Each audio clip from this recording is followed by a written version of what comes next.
How are you streamers? Narito na po ang Marvel's Loki Season 1 Episode 5 Breakdown. Punong-puno ng iba't ibang Marvel Comics reference at Easter eggs, kaya samahan niyo muli ako na hanapin ang mga ito.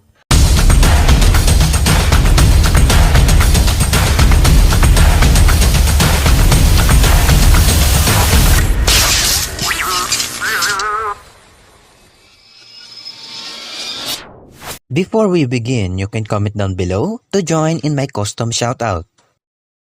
Pumasok tayo dito sa The Void, kumbaga ito yung lugar kung saan napupunta ang mga binubura nila, parang isang malaking basurahan.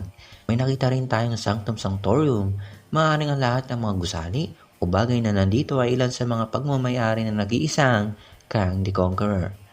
At sa wakas, binigyan na tayo ng ilang kasagutan kung sino ang isang malaking usok na nasa likod nila. Ito ay si Alioth. Si Alioth ay isang nilalang sa Marvel Comics na minsan nang nakipaglaban kay Kang. Samantala, nadaanan nila ang isang malaking flying saucer. Nakita rin natin itong isang rocket na pagmamayari ni Red Skull at ang helmet ng Yellow Jacket from Ant-Man. Ang helicopter ni Thanos na galing sa comics, kasama ni Loki ang classic Loki na ginaganapan ni Richard D. Grant. Suot ang comic accurate costume.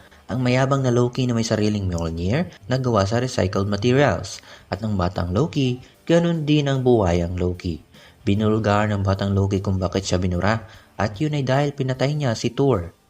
What was your Nexus event, Your Majesty? I killed Thor. Pumasok sila sa kanilang taguan. Nakita natin itong nakabaon na Mjolnir at si Thor na isang palaka. Tumutukoy sa comics kung saan naging palaka si Thor.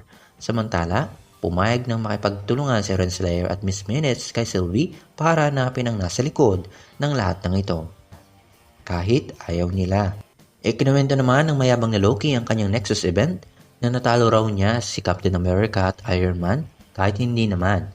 Ang Nexus event naman ng buwayang Loki ay kinain ng pusa ng kapitbahay. Well, at least my Nexus event wasn't eating the wrong neighbor's cat. At nalaman din natin dito kung paano nakaligtas si Classic Loki sa kamay ni Thanos. I cast a projection of myself, so real, even the mad Titan believed it. Then hid as inanimate debris. Sinabi niyang gumawa siya ng duplicate ng sarili niya at tumago siya sa pag-aanyong bato. Ibig sabihin, si Classic Loki ay nakaligtas kay Thanos sa pagkakatiik, tumago at namuhay mag-isa. At doon siya inaresto ng TVA. Doon na lumabas ang ilan pang Loki na pinamumunuan ng President Loki.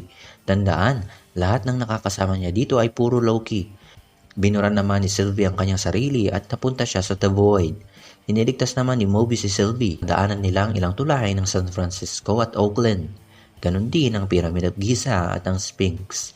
Nagharap-harap ang lahat ng Loki. Samantala, nakita natin ang isang Dark Aster na nakita natin sa Guardians of the Galaxy at dito nila na hinarap si Alioth at nagkaroon sila ng backup mula kay Classic Loki na gumawa ng ilusyon ng Asgard at sinakripisyo niya ang sarili niya.